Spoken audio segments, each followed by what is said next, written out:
কবিগুরু রবীন্দ্রনাথ ঠাকুরের লেখা কবিতা বোঝাপড়া। মনে আজ সহজে ভালো মন্দ যাহাই আসুক সত্যে এলো সহজে। কেউ বা তোমায় ভালোবাসে, কেউ বা বাঁচতে পারে না যে, কেউ বিকিয়ে আসে, কেউ বা সিকি পয়সা ধারে না যে।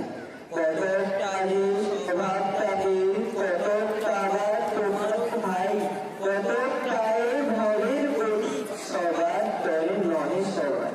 তোমায় কত ফাঁকি দেবে, তুমিও কত দেবে ফাঁকি। তোমার ভোগে কত করবে, পরের ভোগে থাকবে বাকি। মান্দাতারি আমল থেকে চলে আসছে এমনি রকম। তোমারই কি এমন ভাগ্য, বাঁচিয়ে যাবে সকল রকম। মনে আর সহজে ভালো মন্দ যাহাই আসুক সত্যে এলো সহজে। অনেক ঝঞ্ঝা